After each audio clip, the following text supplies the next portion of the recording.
And the Oscar goes to Davine Joy Randolph for the character Mary Lamb in the 2023 movie The Holdovers. It's one of my new favorite classics for the holidays. And here's a fun fact, she and I both went to Temple University in Philly about the same time. And if you've seen the movie, you know where it's set.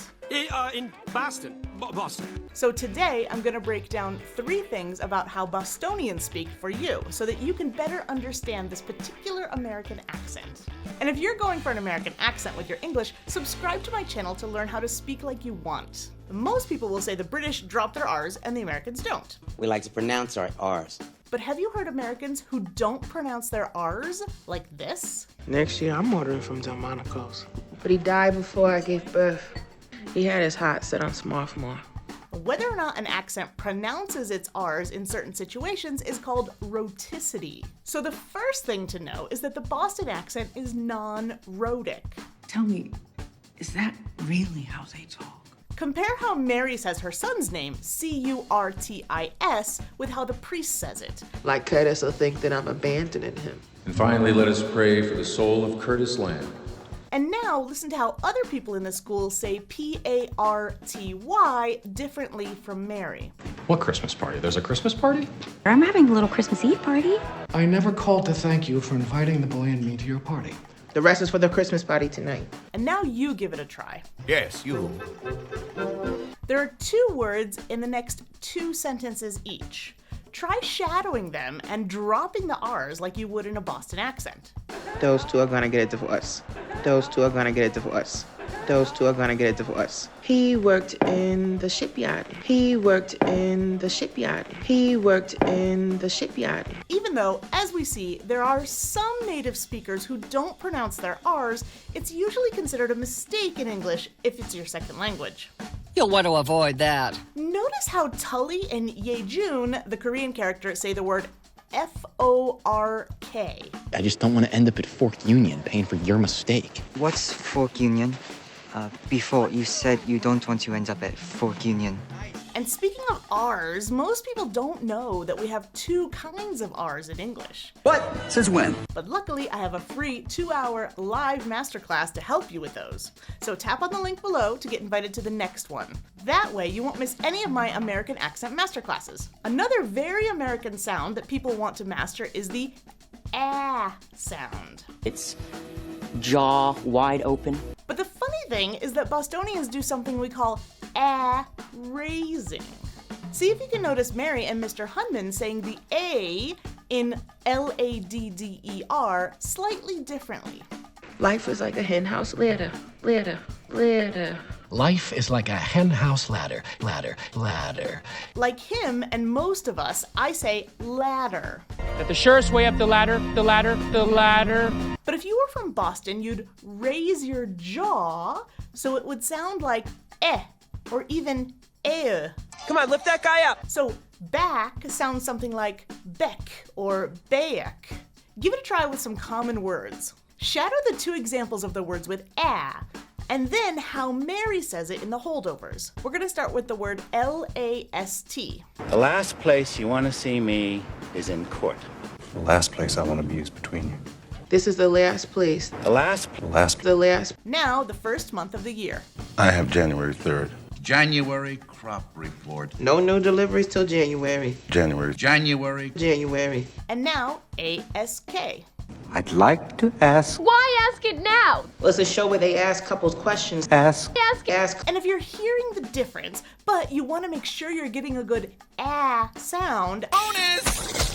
I have 2 1-minute accent training shorts that you can watch and rewatch to master it. So check the pinned comments for extra practice. And if ah has your tongue in the front, like black, then what sound is it when you pull your tongue all the way back?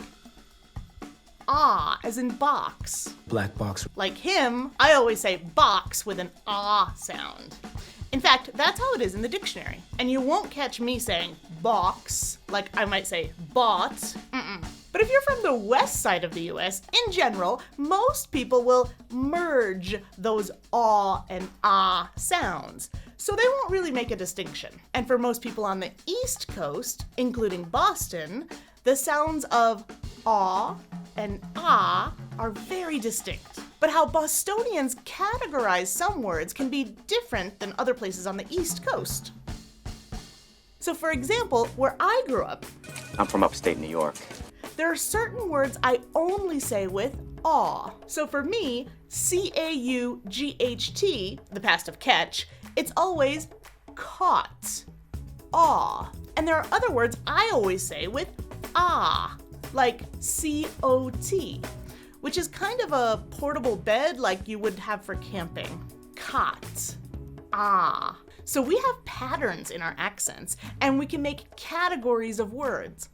But what happens in the Boston accent? Patterns are converging. They merge the sounds. For example, I say broaden with an aw, but Mary says it with an ah. Broaden your horizons. I also say call with aw, but again, Mary says it with ah. So, when he got called up, I wonder what else is different.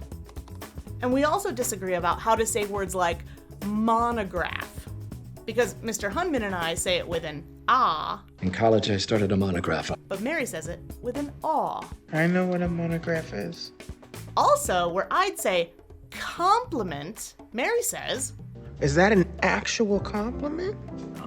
okay, pop quiz. Shadow Mary, and which do you hear her saying in the words T-A-L-K and W-A-L-K? Aw or ah? What spiritual goals are we talking about?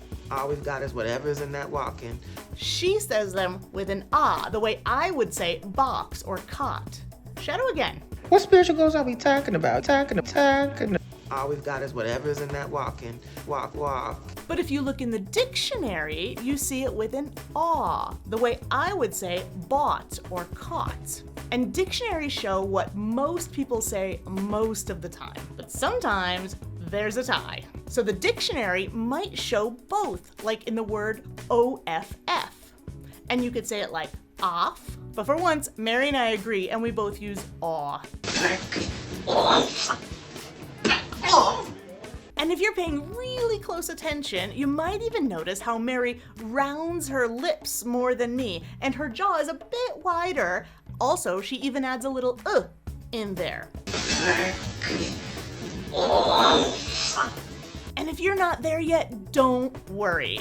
But I do want you to start by perfectly pronouncing those first two sounds, aw and ah, with this video. Or if podcasts are more your thing, then check out my discussion with Tom Jones, the actual dialect coach who worked with Davine Joy Randolph in the movie The Holdovers on her Boston accent.